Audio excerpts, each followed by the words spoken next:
Anda tengah menyaksikan Kompas Sulsel bersama saya Yuli Tarik. Bang Saudara, kita ke informasi mengenai seorang balita penderita hidrosefalus di Kabupaten Sinjai, Sulawesi Selatan dilarikan ke rumah sakit umum daerah setempat untuk mendapatkan perawatan medis. Sang bayi dijemput sejumlah petugas Dinas Kesehatan Sinjai karena kondisinya kian memprihatinkan. Hafiz Rais akhirnya dibawa ke rumah sakit umum daerah Sinjai karena terus menangis akibat nyeri pada benjolan kepalanya yang kian membesar. Bayi yang baru berusia 16 bulan ini menderita hidrosefalus sejak lahir. Ibunya, Indo Asa, mengaku sudah 4 kali membawa anaknya ke rumah sakit di Makassar, namun tak kunjung sembuh. Indo Asa bahkan telah mengeluarkan biaya puluhan juta rupiah untuk perawatan anaknya selama di rumah sakit.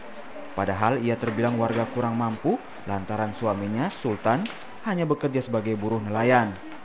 Hingga kini gejala kejang-kejang dan demam tinggi pun masih terus dialami Hafiz yang membuat Indo Asa khawatir. Berapa uang dihabiskan selama 4 kali masuk rumah sakit? Puluhan juta nih Pak. Berapa puluh juta? Iya. Berapa puluh juta? Lebih kan 20 juta deh. Iya. Itu biaya sendiri? Iya, biaya sendiri. Baru ini minta bantuan kan tidak sanggup milasi. Iya.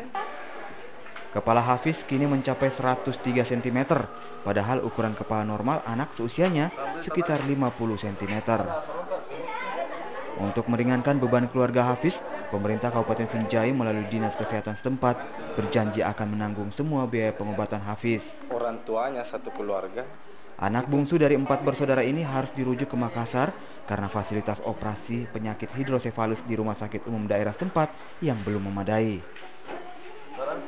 Anak ini harus diberikan layanan, sehingga petunjuk dari Kepala Dinas Kesehatan, anak ini harus dirujuk ke Makassar dan mendapatkan pelayanan. Segala biaya yang timbul, artinya biaya selama di Makassar, itu ditanggung oleh pemerintah daerah. Hafiz dirujuk ke Rumah Sakit Wahidin Sudirohusodo Makassar pada Jumat sore kemarin dengan menggunakan ambulans Rumah Sakit Umum Daerah Sinjai. Selain biaya operasi yang ditanggung pemerintah Kabupaten Sinjai, sejumlah pihak di daerah ini juga sedang menggalang dana untuk meringankan beban keluarga Hafiz. Muhammad Sali, Kompas TV, Sinjai, Sulawesi Selatan.